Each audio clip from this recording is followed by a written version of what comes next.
Welcome back to the final episode of the XWO Gaming Guide to Dark Souls Level 1 Edition. In this episode, we're going to be taking on an optional boss and then the final boss of the game, finishing everything up and finally becoming a one bro. So the first thing we need to do is warp to the chamber of the princess. From there, head up the stairs, go into the chamber and do the unthinkable. Kill her.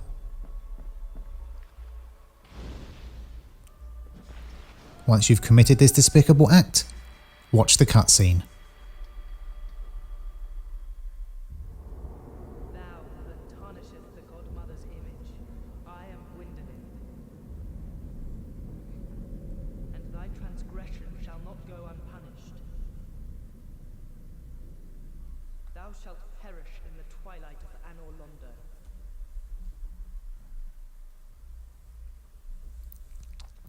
After the cutscene, leave the chamber and return to the bonfire. This time, we want to warp to Dark Moon Tomb.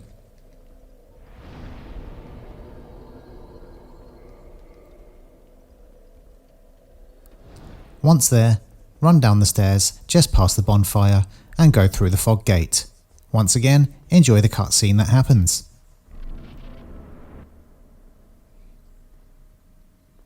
Heretic. First thou offendest the godmother, and now thou see fit to trample upon the tomb of the great lord. I am the Dark Sun Gwyndoline. Let the atonement for thy felonies commence.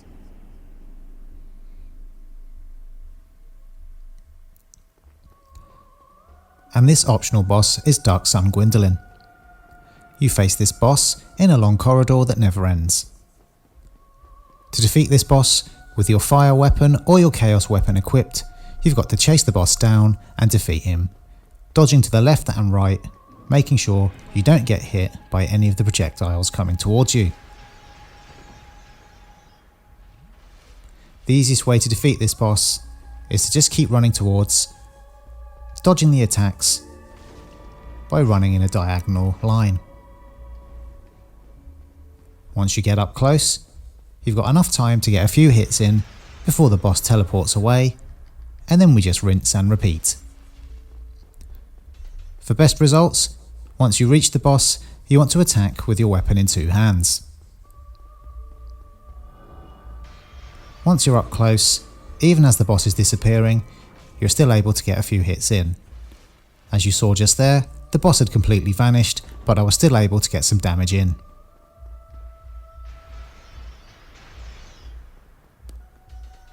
After 6 hits, the boss will go down. If you're using a fire weapon, it may take 7 hits.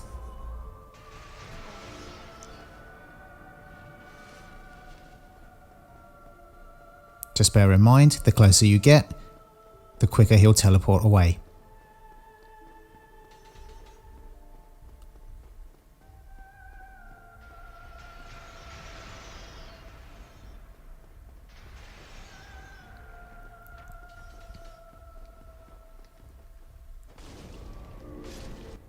And there we go. Heretic, swathed in dark, an eternal curse upon thee.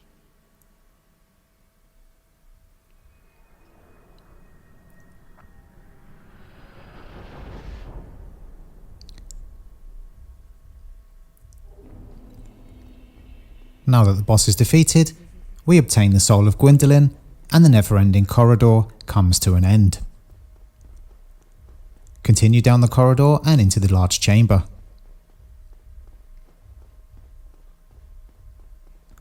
There are a few item boxes in here to collect some items for.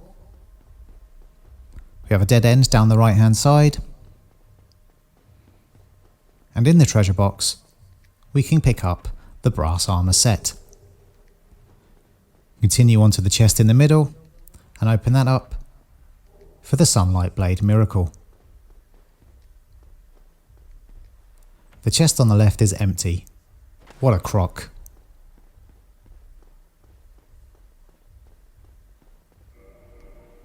From there, bone home.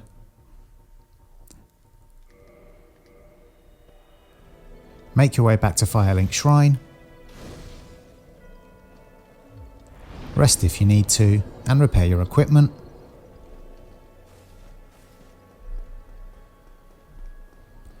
Make your way over to Kingseeker Frampt. Smack him to wake him up if you need to.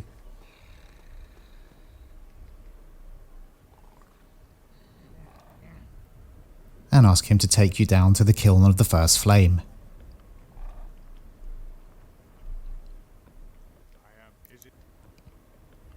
Very well, then.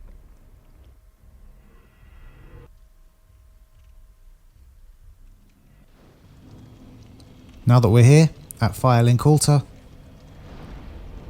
rest at the Lord Vessel and continue down the stairway. This is the last approach before we reach the last boss. On our way, we will have to fight 5 Black Knights in a row. This is a great opportunity to farm for souls if you weren't in a level 1 playthrough, but every single one of these Black Knights also drops a different coloured Titanite chunk. So on the way to the boss, we're going to defeat each one.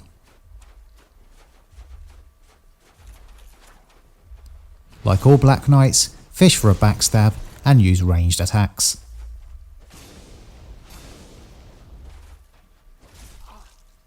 Before you face the last boss, I recommend farming all the chunks that you need here and upgrading your weapons and armour to its maximum potential.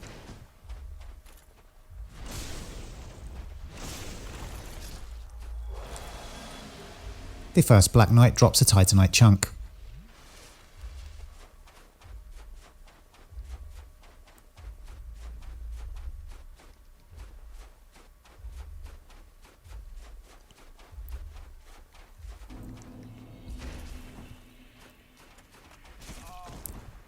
The second Black Knight uses a greatsword, and he hits really hard.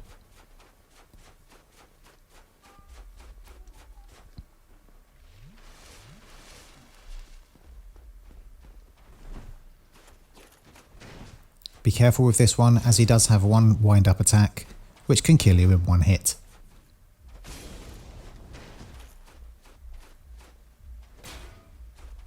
Eventually you'll get the backstab off,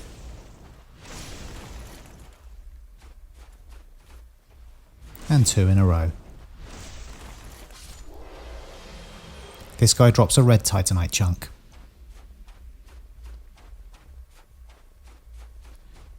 Once you've killed all of these knights, you can return to the bonfire to respawn them, and they will all drop these chunks again.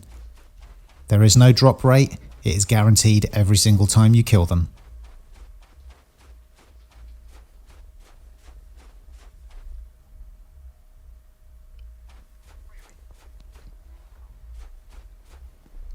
If we continue on over these narrow walkways, we'll encounter our third Black Knight.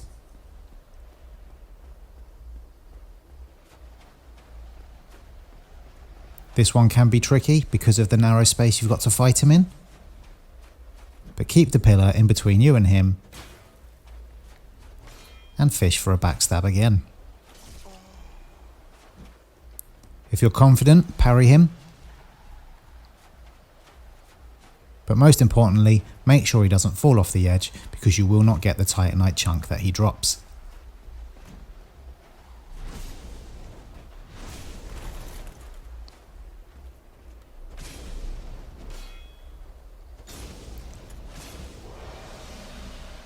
The third Black Knight also drops a regular Titanite chunk.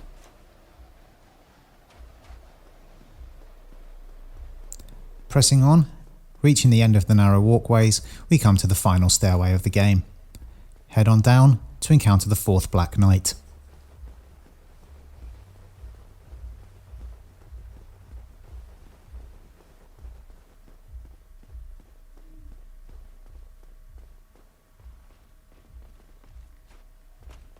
This one wields a great axe, but defeating him hasn't changed.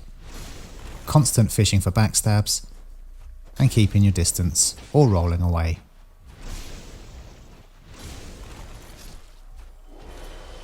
The fourth Black Knight drops a white Titanite chunk. Press on and you will meet the 5th and final Black Knight.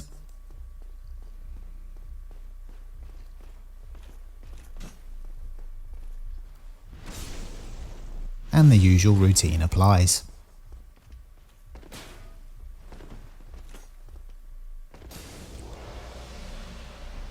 And this guy drops a blue Titanite chunk. Head on down and go through the fog gate for the moment that we've been waiting for.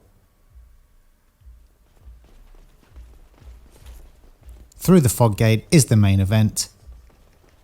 It's the Lord of Cinder. The quickest way to defeat him is to run straight towards him and parry at the very last second. Then with the weapon in 2 hands, keep circling behind him, hit him twice to stagger,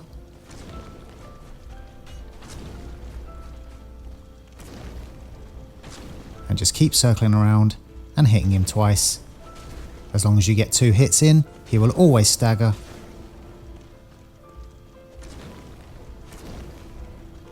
And we finish Dark Souls Remastered, Soul Level 1 in style, with an amazing parry, and we take no damage at all in defeating the Lord of Cinder.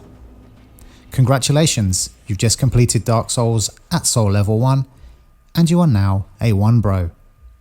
From here, there are 2 endings to select.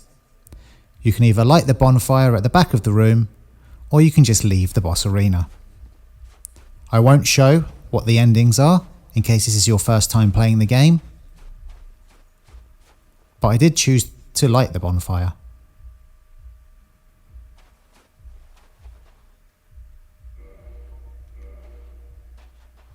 This has been the XWO Gaming Guide to Dark Souls Level 1 Edition.